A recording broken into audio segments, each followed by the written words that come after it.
pijat, ada yang menungguk jamu dan sebagainya. Ini salah satu mengolah rempah-rempah pada waktu itu untuk pengobatan.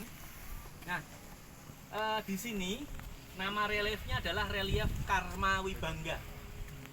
Jumlahnya ada 160 relief. 160 ya, saya masuk. Ini sebenarnya di sini ada, masuk ke dalam sana masih ada. Begitu pula itu ke sana juga masih ada relief masuk ke dalam. Jadi di dalam itu melingkar sampai di sini lagi, itu totalnya ada 160. Namun teman-teman, sayang sekali pada akhir pembangunan Candi Borobudur ada masalah. Masalahnya apa? Candi ini kelebihan beban, mau longsor. Sayang sekali Pramodya-Wardhani waktu itu, maka dengan sangat terpaksa relief ini harus tertutup oleh batu-batu baru namanya Undak dan Selasar. Ini karena candinya akan longsor, dia harus ditahan oleh batu-batu baru ini. Maka sayang sekali di dalam ini masih ada relief dan tidak bisa dilihat. Sudah pernah difoto sama Belanda, akan tetapi kemudian fotonya ada di Rotterdam. Oke, jadi untuk membacanya biasanya kalau candi seperti ini kita searah dengan jarum jam, namanya Pradaksina. Jadi di sini ada seorang remaja, dia sedang sakit karena dia juga makhluk sosial. Dia punya empati yang tinggi jika ada orang lain yang juga sedang sakit. Maka pada waktu dia sakit, dia juga dapat perawatan dari semua orang di sekitarnya. Luar biasa ya, baru sekali kalau seperti ini. Jadi kita itu care each other. Jadi ada yang ngasih ramuan, rempah-rempah itu, ada yang untuk menghangatkan, misalnya jahe, serai dan sebagainya, dioleskan. Ada yang ngasih makan, disuapi ya, ini sendoknya, ini mangkoknya. Ada yang mijat, dipijat. Nah ya, terus di sini dipijat ya. Kemudian memandikan dengan air bunga, ini gayungnya, ini tempat airnya. Dan ada yang ini menumbuhkan, gitu. Nanti selain ditumbuk ada yang digiles. Nanti kita akan lewat. Kemudian ini ada yang ngasih obat ya. Terus ini teman-teman sekalian, kalau dalam bahasa Jawa ada namanya kembang macan kerah. Ya, itu sebenarnya hanya akar pohon, kayu dan sebagainya. Tapi itu kemudian kenapa saya bilang hanya, karena banyak orang yang memistikan. Padahal itu tidak ada mistik. Itu hanya aromaterapi saja. Jadi itu direbus ya. Kemudian aromanya itu benar-benar menyegarkan sekali. Ya, kemudian ini kehidupan masyarakat pada waktu itu di Indonesia.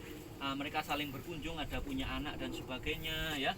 Ada minum, ya mungkin ada menghisap sesuatu yang menghangatkan ya. Kemudian minum-minuman yang hangat, ada tari-tarian. Ini ada helper, dia ngasih minum dari apa? Teko ya. Ini juga seperti alat hisap itu, ada yang menari-nari begitu ya. Oke, lanjut bergeser. Menarik.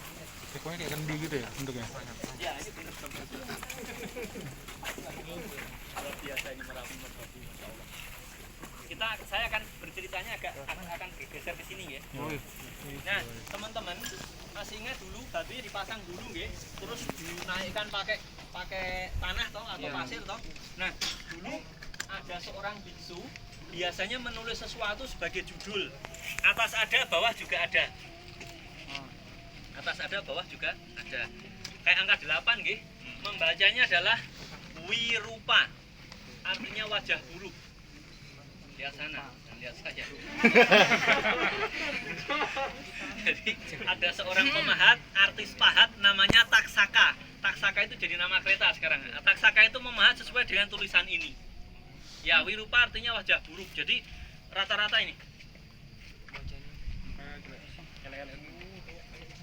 Anda hati-hati ya, setan itu kalau gosip nggak pakai ekspresi, nggak seru.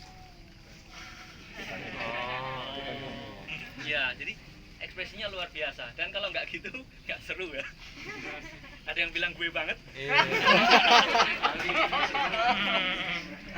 Oke, ini ada seorang perempuan, dia membawa tongkat. Dia marah kepada suaminya, katanya suaminya berselingkuh. Nah, biasanya perempuan kadang-kadang kalau lagi emosi gitu nggak dipikir, dari mana jam segini baru pulang. Jangan begitu ya. Langsung pukul aja. Nah, Ini suaminya berjenggot. Jadi berjenggot itu salah satu tanda bahwa orang bijak itu dulu berjenggot. Ada yang berjenggot 5.000. Akhirnya suaminya ini bisa menjelaskan. Akhirnya mereka bisa kumpul. Tapi orang yang di tengah ini, sang pembisik ini, kalau di Jogja Bantul namanya Bu Tejo. Bu Tejo itu 4S. Susah melihat orang senang, senang melihat orang susah. Nah, itu payah banget itu. Akhirnya Bu Tejo itu memotivasi 4 orang. Wajahnya biasa ya. Tak kandani. Kamu memang nggak percaya tapi ini serius loh. Datanya lengkap. Akhirnya 4 orang ini kembali ke 4 keluarga mereka dan itu jadi biang gosip yang luar biasa nih. Ekspresinya kan wajahnya biasa tapi sampai di sini nih. Gila nggak? Dan paling parahnya lagi ada anak kecil di situ. Ini parah ini. Anak kecil itu nggak ini. Ya. Jadi jangan Anda merusak generasi hanya bicara jorok, bicara kotor, bicara nggak benar. Ada anak kecil itu sama saja Anda mendidik. Ya, jadi hati-hati. Tapi gosip itu jika sampai orang-orang bijak, nah seperti ini, wajahnya kan biasa. Mereka lebih bijak dalam ini. Jadi hoax itu ya sudah sejak zaman dahulu kala sudah ada hoax. Jadi kita sebagai generasi yang terdidik, ini ya harusnya kita lebih seperti ini. Ya. Nah ini bisa pohon. Ini pohon ini bisa hiasan, bisa menggambarkan bagaimana pohon endemik pada waktu itu. Jadi pohon ini belum tentu lebih banyak untuk hiasan saja, pemanis begitu ya. Atau bisa juga pembatas satu keluarga dengan yang lain. Nih mah, kelihatan ya, itu ya. Oh iya. Kelihatan toh? Iya. Pertanyaan bagus. Dulu batunya ini dipasang dulu, ditulis judul, baru dipahat. Pemahatannya setelah terpasang di sini. Dulu raja itu mencukupi sandang, pangan dan papan. Jadi rakyat itu fokus bener. Dan dulu kadang orang itu agak, ya ada yang agak susah-susah lah. Maka dulu dibuat mitos, siapa yang sial, siapa yang mahat salah, disasial 7 turunan. Itu hanya untuk pres saja agar orang benar-benar fokus kan dalam memahat. Karena kalau ini salah, geser aja, otomatis yang dibongkar kan sampai atas. Bukan ini aja kan. Jadi mereka benar-benar ya sandang pangan papan dicukupi. Dan teknik kedua, maaf, mungkin ya dengan itu, dengan mitos tadi. Oke, yuk kita naik dari sini.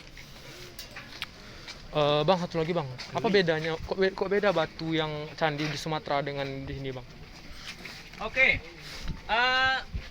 sebenarnya tidak hanya di Sumatera. Candi-candi di Indonesia itu selain menggunakan batu andesit, juga menggunakan batu bata. Ya, di Jawa itu batu bata banyak. Ini sekitar 2 kilo dari sini itu batu bata juga banyak. Ya, kuncinya simpel.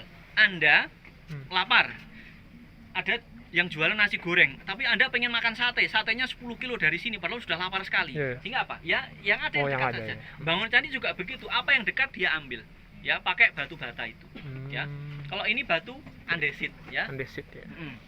Nanti kalau mau beli souvenir, cara mengetahui batu ini asli atau tidak, caranya gimana? Siram air. Siram air. Jadi batunya ini meresap. Ada yang bawa air nggak? Ada nih. Dikit aja. Ikhlas Udah ya? nih. Ikhlas. Yuk dilihat. Ini airnya nanti teresep. Ya. Iya. Jadi airnya masuk ke dalam pori-pori. Ya. Itu batu asli. Batu asli. Salah satunya itu karena dia bernafas. Tapi kalau di sini lebih murah batu asli sih, karena biaya produksinya kan kalau semen kan harus beli. Kalau ini ya sudah tersedia.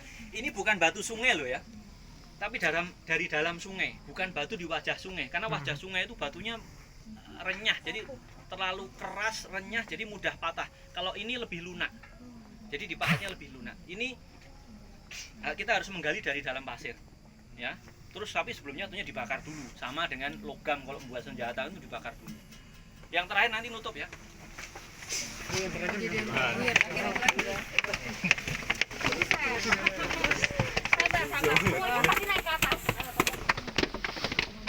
Wow. Cantiknya. Oh tidak. Jadi teman-teman sekalian, saya kan tadi tanya sama Mas Hari, Mas kita fokus cerita apa? Begitu loh. Kadang-kadang orang datang itu dari seni rupa, ya sudah seni rupanya. Kadang-kadang yang datang ke sini Tri Utami, Dewa Bujana, ya sudah kita bicara musik. Ada yang gastronomi, ya sudah kuliner semuanya. Jadi karena Anda rempah-rempah ya fokusnya itu saja. Rempah aja. Ya. Itu ya. Merapi yang kanan, Merbabu yang kiri. Luar biasa. Merapi dan Merbabu.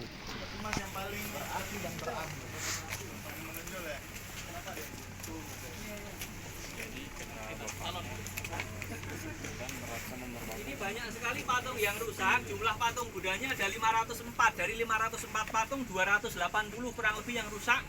Penyebabnya karena gempa, letusan gunung, dan sedikit karena vandalisme atau kenakalan manusia.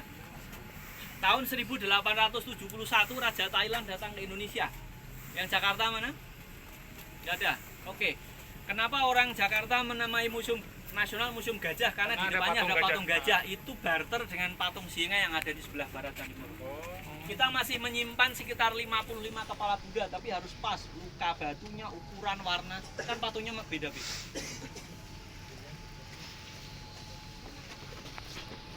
Teman-teman sambil naik, coba Anda perhatikan tangga ini sudah mulai kayak jadi mangkok mie ayam ya.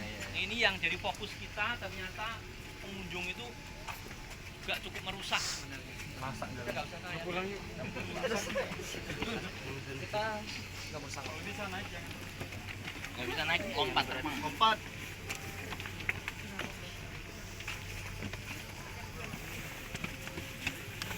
Jalannya pelan-pelan aja. Hati-hati guys. Jangan masak kali. Oke,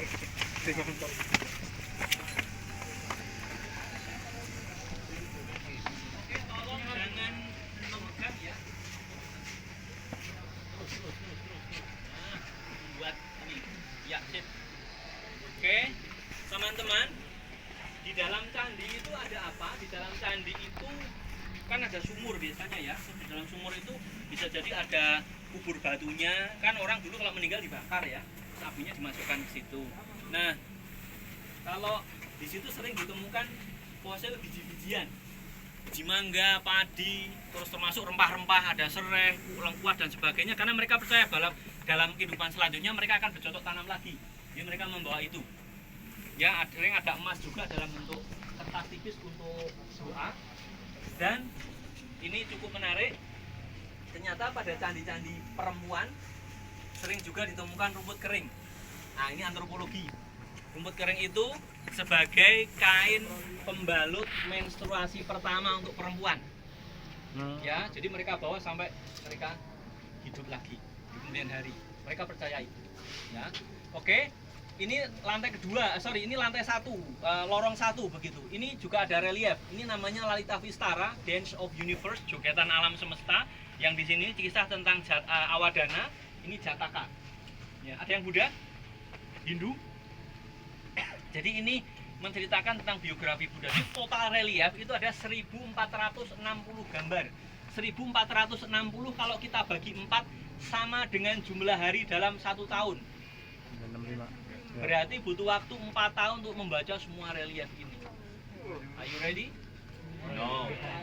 Ayo Tara. Nah,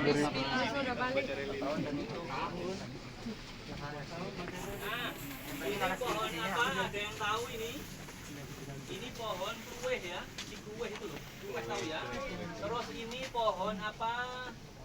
Palem. Yang dari Makassar, ini yang ada di dalam